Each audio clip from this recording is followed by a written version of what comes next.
Hello everyone, welcome back. I hope your day is starting off just great. Let me introduce this video with this beautiful picture behind me, posted in the I Choose Canada group by Karen. And this is Rouge National Urban Park in Toronto, I believe. Whereas in her words on Remembrance Day, she said she went out for a quiet walk this morning to take time to be grateful and to remember.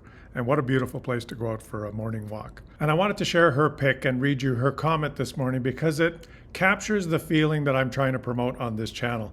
This feeling of being grateful for our country, being optimistic, and being proud of our future. And I like to share news and stories about things happening in Canada, and I like to try and explain them without using inflammatory rhetoric or resort to the negative doom and gloom rhetoric, which is an easy thing to do, and it's an easy way to get people excited and actually get people to watch you. It's much more difficult to try and inspire and promote positivity using facts. It's actually harder to do that than to just be negative.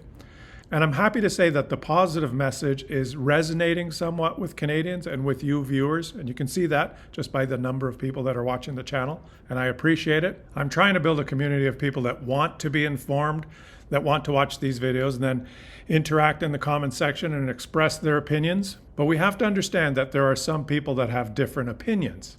And that's okay to have a different opinion. But there's also a subset of people that even when confronted with facts and data, will refuse to absorb the information and will just stubbornly hold on to whatever opinion they've had for years and years and years. Now, there's been some polling done that illustrates this point in what I would call shocking results, but some pollsters would call interesting results. In a poll conducted by Ecos Research of 1,581 Canadians between October 22nd and October 28th this year, do you approve or disapprove of the way the following individuals are handling their jobs? And one of those individuals they asked a question about was Donald Trump, President of the United States. And look at the results of this poll. Among liberals, 98% they disapprove of Donald Trump's handling of his job. Of NDP voters, 97% disapprove. 100% of Green Party voters disapprove. 94% of Bloc Québécois voters disapprove. But look at the huge anomaly here. 50% of people in Canada that voted for the Conservative Party, 50% of them approve of Donald Trump's handling of his job. Now, I find that number just shocking, but it also answers some questions. It really answers some questions of why the leader of the Conservative Party, Pierre Poilievre, behaves the way he does. Because half of his supporters approve of the job that Donald Trump is doing. So if half of the people that voted for you believe that Donald Trump is doing a good job, something that no other demographic in Canada believes, only half of the people that voted for you, and you're up for a leadership review in January, where members of your own party will decide whether you continue to have your job, that explains a lot about Pierre Poilievre's behavior and the reason that he parrots so closely the feeling and the rhetoric that spews out of Donald Trump. He tries to tone it down, making it more of a maple MAGA than a full-out MAGA, but he basically takes his lead from Trump on almost every issue and just parrots the same negativity, the same hatred, and the same doom and gloom. The same style, the same tactics. He feels he has to do that because half of his supporters think that Donald Trump is doing a good job. And if that poll result of random people in Canada, 50% of people that voted Conservative believe that Donald Trump did a good job, you can only imagine that that percentage is higher among registered Conservative voters, which is skewed heavily towards, how shall we describe them, the more Reform Party Conservatives rather than the Progressive Conservatives. He basically has to target that group in his party or he will not stay on as leader. If you try and approach things in even a slightly more progressive way, like previous leaders like Aaron O'Toole, that party will just kick you out. Their main criteria when trying to decide who their leader will be is who is the most negative, the most rude, the most insulting, and who can spew the most negative doom and gloom rhetoric. That's what they want. Those are the attributes that they consider positive. And that's why Pierre Poilievre does his best to try and be Donald Trump's mini-me. That's what he is. He's Donald Trump's mini-me. He will spew the same angry rhetoric and the same slogans and the same doom and gloom. That's how Donald Trump won and got elected in the United States, by just maintaining that everything about the United States was horrible and terrible, and it was all the Democrat fault, It was all Joe Biden's fault and Hillary Clinton's fault, and all the answers could be found on Hunter Biden's laptop. And if you elected him, he would make everything great and fantastic. And now we see what's happening in the United States, and overwhelmingly in Canada, we reject that, except for just one group of people, 50% of conservative voters. The Angus Reid Institute has also conducted some polls recently, and these are some of the results. A polling of 1,619 Canadians found.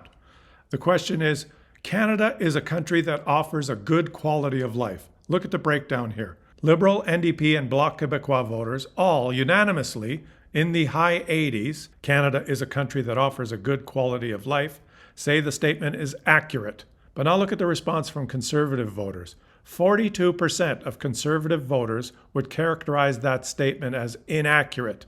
42% of conservative voters, basically those people that believe that Donald Trump is doing a good job now, when presented with this statement, Canada is a country that offers a good quality of life, say that that statement is inaccurate. According to them, Canada, a country that always ranks in the top countries in the world for quality of life, when you look at any survey done by any institute in the world, 42% of conservative voters believe that that's not true, that Canada does not have a good quality of life. Look at the result of this poll. Canada is a good place to start a business, and the results are sorted by region in the country. In every region of the country, most people say that this statement is accurate, except for one region. Can you guess which it is? Well, it's right in front of you there. Alberta. Can you believe that? In Alberta, 47% of people believe that this statement is inaccurate. In Alberta, a place that defines itself as being filled with hardworking people, a fantastic place to start a business, 47% of them think that Canada is not a good place to start a business. Would you say you're optimistic or pessimistic about the future of Canada? And this gives you the trend from way back in 2016. And generally over the years, Canadians have been very optimistic about our future, but that optimism started to dwindle around 2020, right about the time of the pandemic. And when we exited the pandemic, in 2022 is when the numbers crossed. And when the red line is above the blue line there, in 2023, 2024, that's Pierre Poilievre's reign of negativity.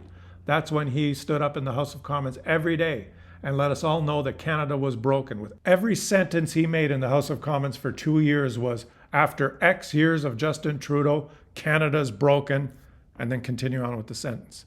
And we got to a point where 61% of Canadians were pessimistic about the future of Canada.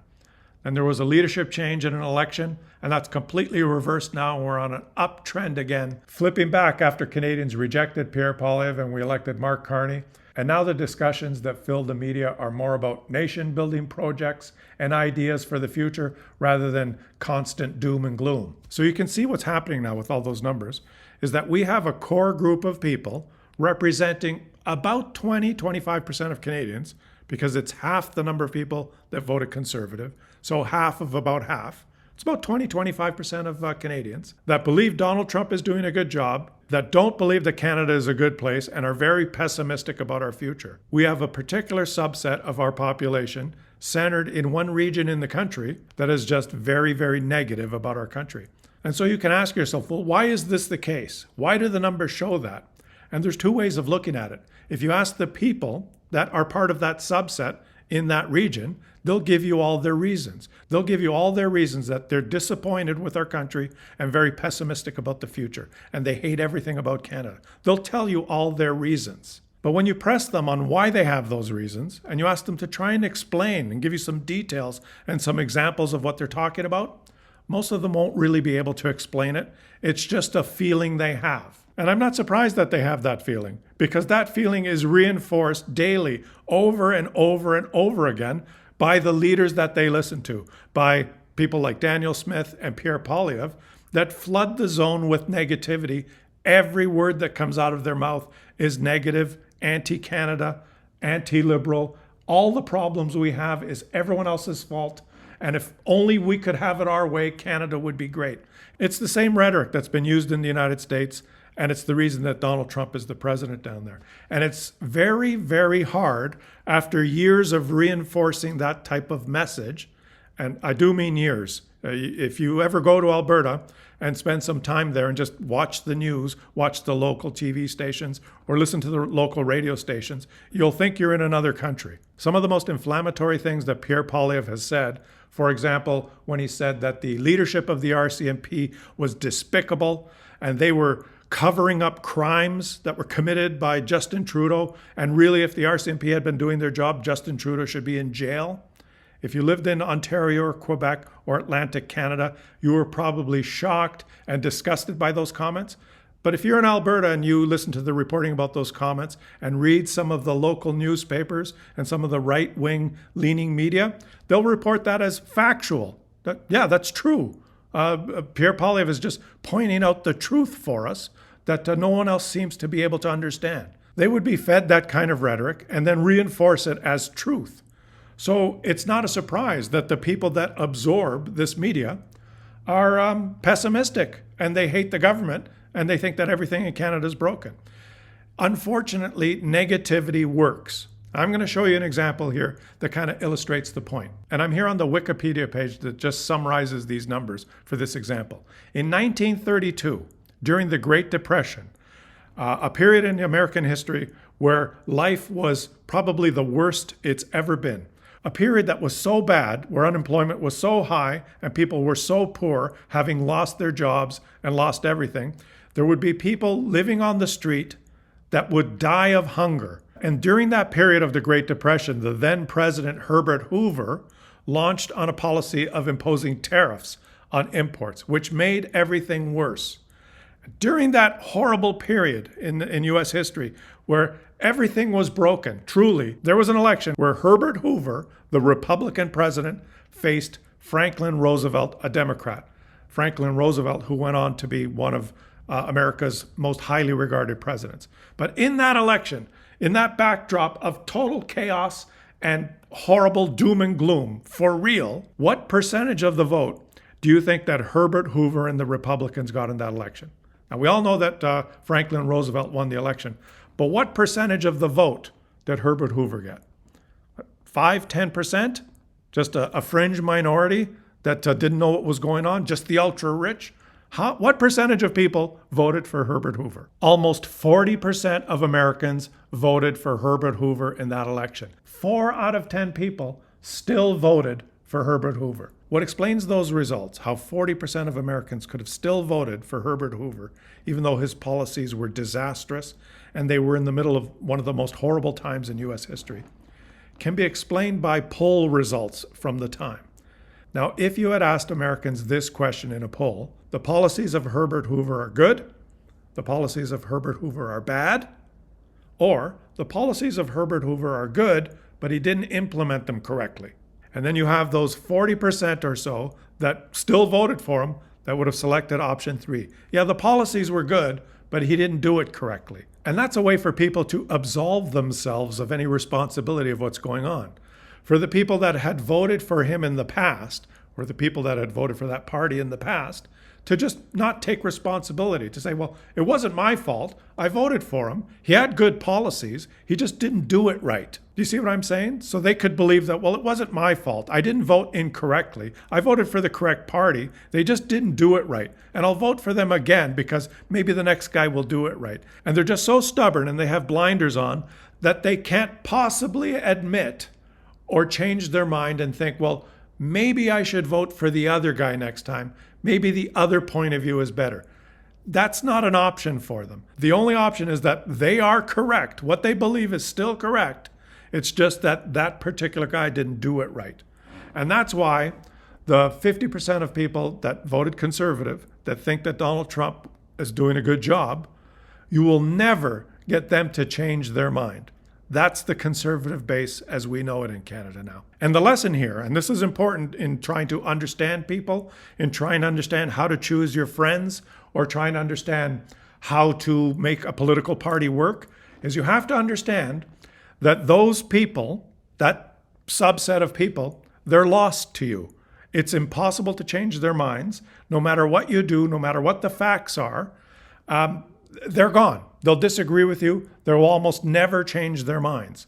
It's unfortunate, but true. What you have to do is you have to concentrate on new people. You have to make new friends, or you have to focus on new voters. And that's why it's so important. It's so extremely important to concentrate and target our young people and promote education. Have our young people get educated, to have our youth learn how to critically think, to have our youth know how to tell the difference between real information and inflammatory rhetoric.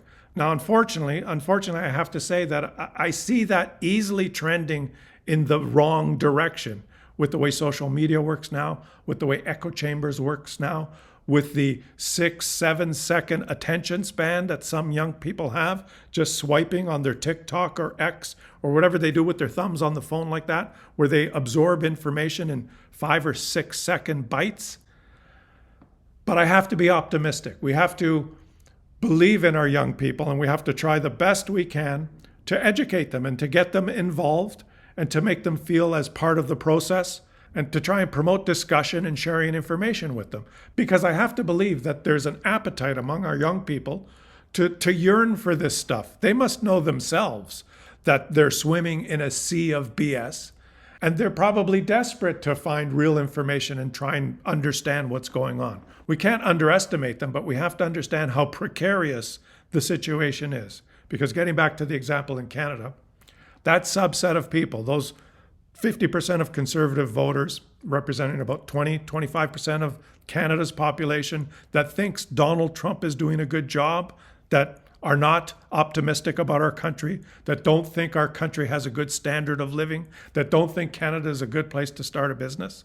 Those people will probably never change their minds. They're the base. They're, from now on, for this generation, for as long as they live, they'll represent the conservative base. And I thought I'd do this video for you today and have a discussion about this, because we have to remember that we have to reject that, and we cannot let those people and that party flourish in our country. We can't let those numbers increase. You can't become prosperous and become a wonderful country just by gathering a group of like-minded people that believes the country is terrible and everything's horrible. There's no plan there to try and improve. What I see is just a group of people that want to wallow in their own misery. And we have to reject that in Canada. So I've gone on long enough, and let me just say thanks for watching my video. Subscribe to the channel if you're enjoying the content. If you want to support my work on a monthly basis, consider becoming a channel member by clicking the join button below. Have a fantastic rest of your day, everyone. Go for your own walk in the snow and think about these things, but don't think about them too much. Enjoy the rest of your day, and I'll catch you all on the next one.